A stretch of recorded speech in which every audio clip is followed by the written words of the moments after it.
Bien, se ve bien, ¿no? Bien. Sí, se ve Bueno, bien. Muy bien. muchas gracias por la invitación. Yo voy a hacer una presentación de algo un poco diferente porque Gabriel acaba de hacer una presentación, digamos, de nivel experto. Yo les voy a hacer una presentación de esos temas nivel usuario. Muchas de las cosas que Gabriel habló, cuál es el impacto que tienen en nosotros y específicamente al tema. No voy a evitar directamente el tema que es la judicialización de los medicamentos de alto costo en cáncer, que es el área que a mí me toca en algo ver. Y le puse a esta diapositiva el título también cuando la realidad importa poco, que es un título que ustedes comprenderán, sale a veces un poco de la frustración cuando uno ve alguna de las decisiones que se toman acá en términos judiciales con respecto a algunos de estos fármacos. Como conflicto de interés no tengo conflictos de interés directo y mis opiniones definitivamente no representan mis lugares de trabajo, ni la Fundación Arturo López Pérez, ni el Ministerio de Salud. Pero antes de trabajar en el MinSal fui durante 10 años consultor en economía de la salud para la firma Vitrán y Asociados y todavía tengo alguna actividad esporádica con ellos en proyectos que no están vinculados en la industria farmacéutica. Pero trabajé durante varios años también como consultor en proyectos que involucran a la industria farmacéutica.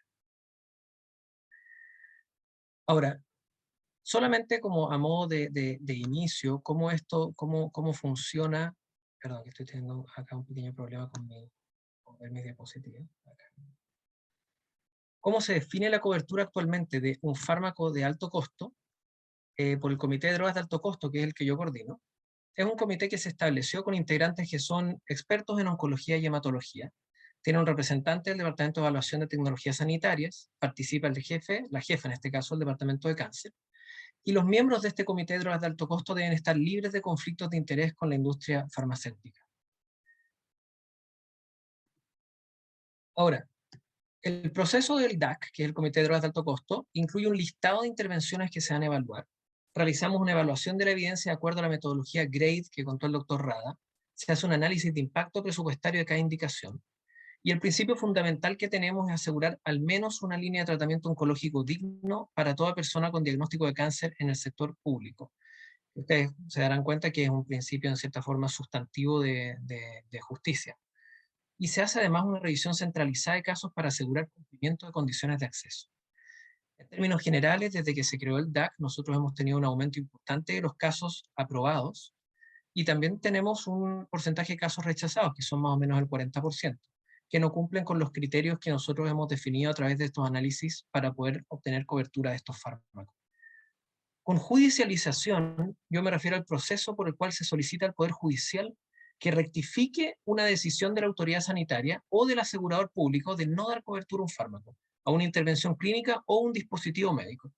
Esto lo considero distinto para aseguradores privados, considerando que hay contratos individuales establecidos, a pesar de que obviamente las decisiones judiciales en este ámbito también podrían generar muchísimo daño a aseguradores privados. Y los aseguradores privados no son de por sí algo negativo, sino que tenemos muchos ámbitos en que tener aseguradores privados es relevante. Ahora, la decisión de tribunales aplica en un caso particular y no necesariamente cambia la política pública, o eso es lo que plantean los tribunales con muchos de estos casos. Ahora, ¿qué problemas enfrentamos nosotros? Desde el punto de vista de tratar de lidiar con hacer una política pública justa de distribución de medicamentos de alto costo. Primero, la importancia de los costos en la asignación de recursos escasos, que al parecer es un problema que hay gente que no quiere enfrentar. La prioridad de la evidencia en la definición de la cobertura. Los impactos finales generales de decisiones de supuestamente casos particulares, que son lo que a veces toma la Corte. O tribunales, ¿ya? Yo no soy abogado, así que tal vez pueden ver algunas cosas en mi presentación que no son del todo correctas si es que estuvieran revisadas por un abogado. Y los potenciales conflictos de interés en el proceso completo de la aprobación de un fármaco, y con eso me refiero a la aprobación por la autoridad regulatoria, como el ISP, la indicación de una intervención, que es lo que ocurre cuando el médico la indica, y la definición de una cobertura, que es cuando el asegurador decide o no aprobar cobertura para un fármaco. ¿Qué significa que la realidad importe? Desde mi punto de vista, esto significa que hay que reconocer que hay intervenciones que son mejores que otras, o hay intervenciones que son iguales o similares, pero menos costosas. Hay intervenciones que existen actualmente que tienen beneficios casi inexistentes y son intervenciones que se comercializan igual. Hay intervenciones que tienen beneficios desconocidos, que se comercializan, pero que sin embargo no podemos decir ni que el beneficio sea inexistente ni que sirva, sino que simplemente no sabemos. Hay indicaciones que están equivocadas. Hay recursos que son limitados y hay conflictos de intereses que no están bien regulados. Voy a ir punto por punto con respecto a cómo esto afecta el tema de la judicialización para estos fármacos.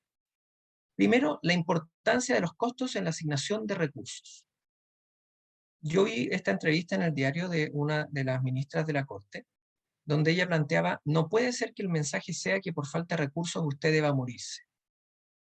Yo encuentro que este mensaje para los que trabajamos en tratar de priorizar recursos de salud es cruel, ¿cierto? Porque básicamente dice que nosotros cuando negamos cobertura o decidimos que algo no se va a cubrir, nuestro discurso es que usted deba morirse. Toda planificación sanitaria necesariamente implica que se destinen recursos a ciertos beneficios y no a otros. En el análisis final, siempre hay personas que se van a morir por falta de recursos.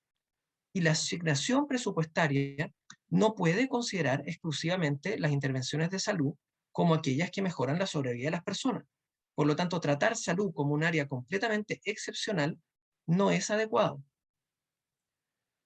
Fíjense en esto. Puse abajo el rol de la causa. Yo le pedí al Departamento de Jurídica del Ministerio que me enviara algunas causas que hemos perdido. Yo he trabajado con ellos y son un equipo fantástico para trabajar porque son muy abiertos a escuchar cuáles son las preocupaciones que alguien que no sabe de derecho tiene con respecto a algunas de las sentencias o juicios. Fíjense en esto. Si bien es cierto que los miramientos de orden económico constituyen un factor a considerar por la autoridad pública al adoptar una decisión, no lo es menos que ellas no debieran invocarse cuando está comprometido el derecho a la vida y a la integridad física o psíquica de una persona. O sea, esto es la Corte Suprema diciendo, desde mi punto de vista, para los que trabajamos en esto, que obviamente no es posible hacer asignación de recursos sanitarios en salud si esto significa escoger entre distintas intervenciones con costos de oportunidad sobre distintos individuos. Toda asignación de recursos sanitarios necesariamente impacta en ya sea la vida de personas, cuánto van a vivir o el bienestar psíquico que tienen. Y por lo tanto nos deja poco espacio de acción este tipo de consideraciones con respecto a lo que se puede o no se puede hacer. Fíjense en esto, no solo nos interesa la salud desde el punto de vista como una prestación sanitaria.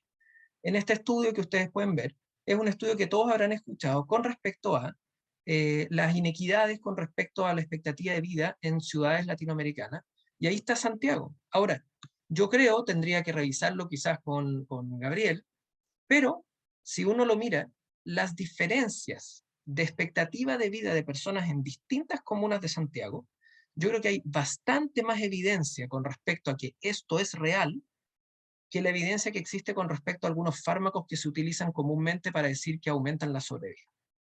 Y por lo tanto, yo creo que a veces si uno pensara como la Corte al parecer piensa cuando yo leo su sentencia, yo debiese destinar recursos importantes a hacer que algunas personas se puedan cambiar de vivir desde la granja a Vitacura. Y esa intervención sería bastante más efectiva desde el punto de vista de aumentar la sobrevida de la población que muchas de las cosas que nos piden que financiemos. Y por lo tanto creo que hay un problema con respecto a considerar que solo las intervenciones sanitarias son relevantes desde el punto de vista de que no podemos hacer que los temas económicos sean relevantes. Fíjense ustedes, ¿cuál es la prioridad que se da en el aspecto judicial a la evidencia, en la definición de cobertura? Algo que Gabriel estuvo mostrando que era tan importante, ¿cierto? Lo que indicó el ministerio en un caso, ahí abajo está el rol para los que lo quieran revisar, el ministerio indicó, frente a la consulta con respecto a si había que cubrir este fármaco, concluye que al evaluar el uso de X fármaco en segunda línea, los estudios identificados muestran que el aumento de la sobrevida global no es significativo clínicamente, 0,7 meses, al igual que el efecto en la sobrevida libre de progresión, 1,4 meses. Adicionalmente, el riesgo de eventos adversos con este fármaco se ve aumentado. Esto fue lo que nosotros obviamente le dijimos a la Corte. Conclusión de la Corte con respecto a esto: al examen de los antecedentes aparece que la principal razón esgrimida por el Ministerio de Salud para no otorgar el tratamiento indicado para esta enfermedad es de orden administrativo económico.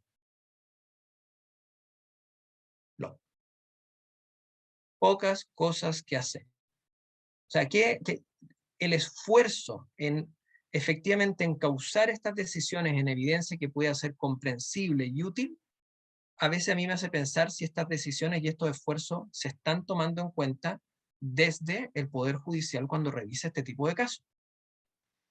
Se niega en la práctica el acceso a un medicamento necesario para la sobrevivencia de esta, así como para su integridad física, considerando que la patología que la afecta se encuentra en progresión y en la etapa diagnosticada es frecuentemente mortal. Fíjense, esta forma de pensar con respecto a lo que es la priorización en salud nos muestra que hay un problema también de lenguaje. La Corte dice, atribuyéndole el facultativo que emitió pronunciamiento respecto a la situación, al tratamiento prescrito la posibilidad cierta de control efectivo de la progresión de su enfermedad. Ahora, ¿qué dijo el médico en este caso, por ejemplo? El médico dijo, existe un beneficio en sobriedad libre de progresión al agregar X fármaco de 24,8 meses versus 14,5 y un aumento de la tasa de respuesta objetiva de 42 versus 35%. Y esto, si ustedes se fijan, es lo que la Corte interpretó como que hay posibilidad cierta de control efectivo, de control de la enfermedad. Ahora, yo cuando, aquí puedo equivocarme para los abogados, pero yo cuando revisé este tema, yo le comenté a la gente de jurídica, les dije, es que no entienden los tribunales que el lenguaje médico no es lo mismo que el lenguaje usual. Y me hicieron notar que existe algo que es, por ejemplo, el artículo 21 del Código Civil. Las palabras técnicas de toda ciencia o arte se tomarán en el sentido que les den los que profesan esta ciencia o arte, a menos que aparezca claramente que se han tomado en sentido diverso.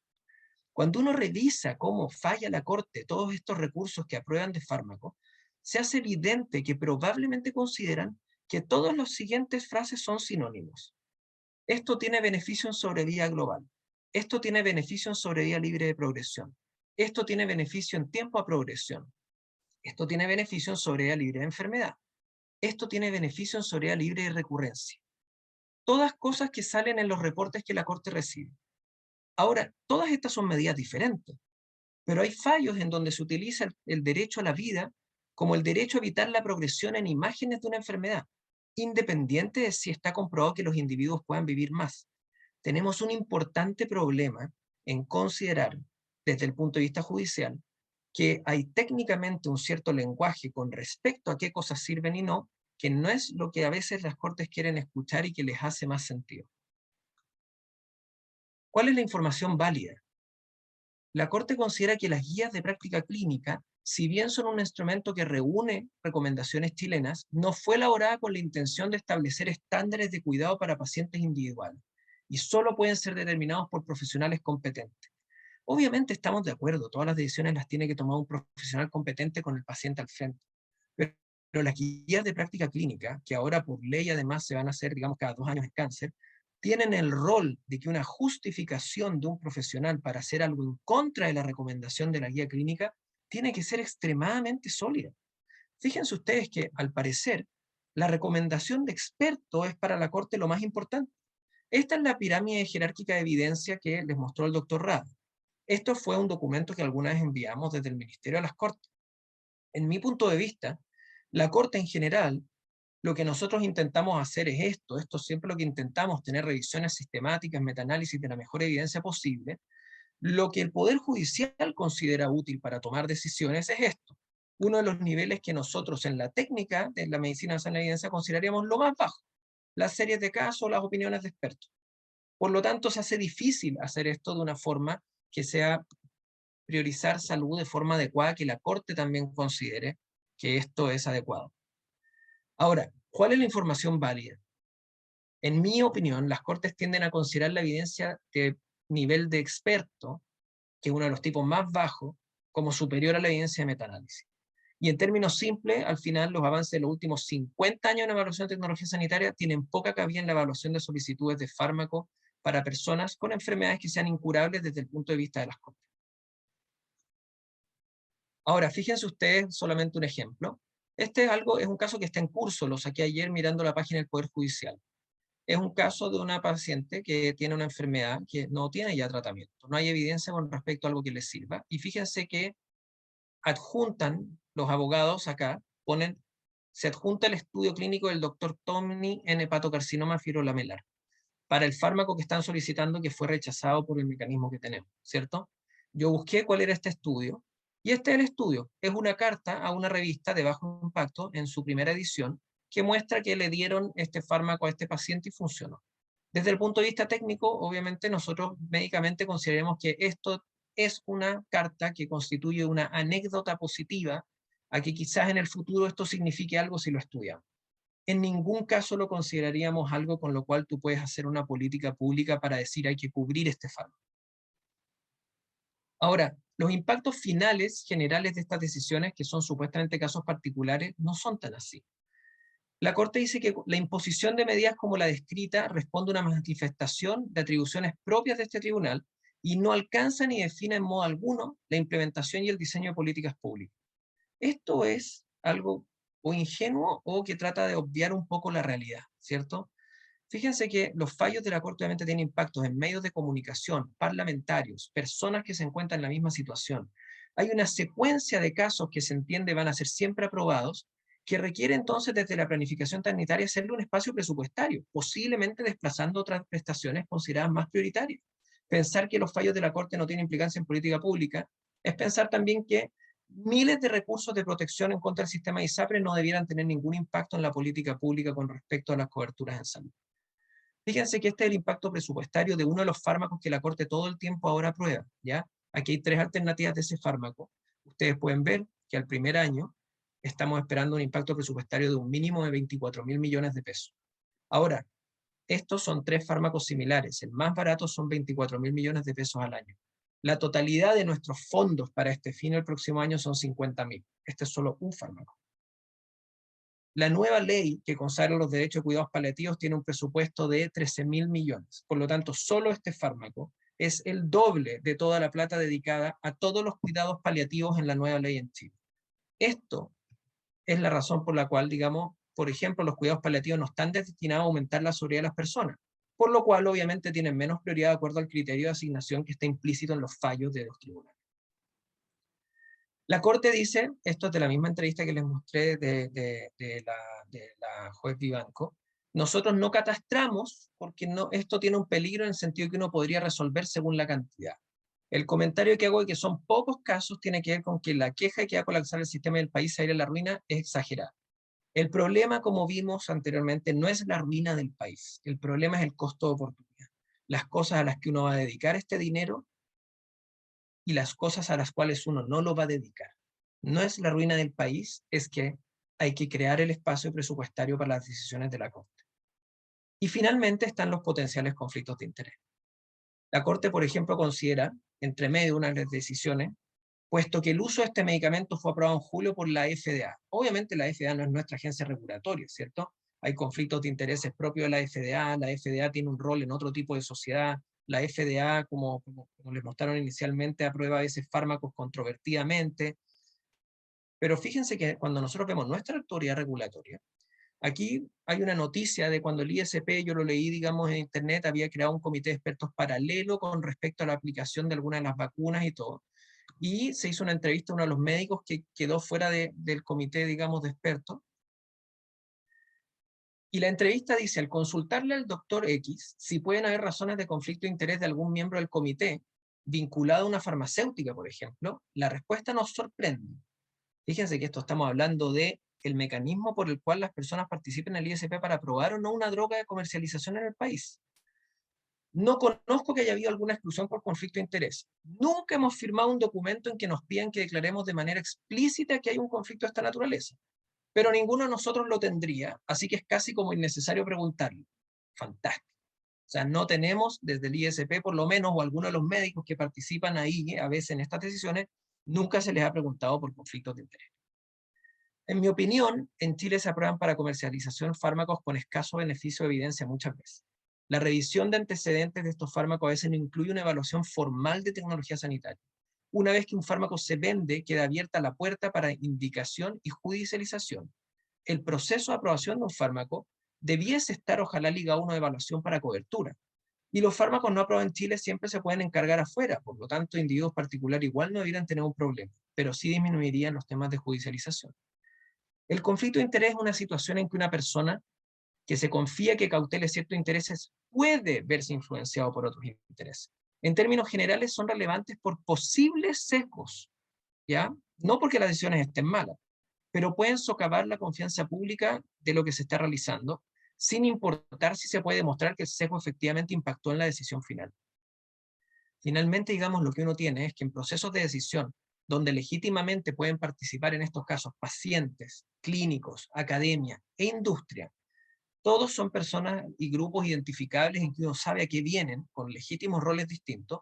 Cuando tenemos conflictos de intereses, podemos tener a veces algunos lugares en donde se nos cruza la industria trabajando con asociaciones de pacientes, o trabajando a veces con académicos que son part-time academia, part-time industria, o trabajando tal vez a veces con médicos que también son part-time industria y part-time clínicos. Nos volvemos, digamos, todos como seres liminales que transitamos entre un umbral, entre cuál es uno de los roles que estamos jugando, si es nuestro rol, digamos, de involucrado como clínico, académico, paciente o industria. En conclusión, y ya voy terminando, el proceso judicial no permite, al parecer, aceptar que toda decisión tiene un costo de oportunidad que no se puede resolver caso a caso. Reconocer que las indicaciones médicas no siempre tienen evidencia que las justifique, y por eso está el proceso de revisión de evidencia. Asumir que múltiples decisiones judiciales similares van a modificar la política pública, quizás para peor, solo para crearles un espacio fiscal. Y finalmente, integrar que los conflictos de interés en Chile aún tienen poca regulación y que hay poca evidencia de su impacto en distintos niveles, potencialmente sesgando actualmente tanto aspectos clínicos, regulatorios y de aseguramiento en el país. Muchas gracias por su tiempo.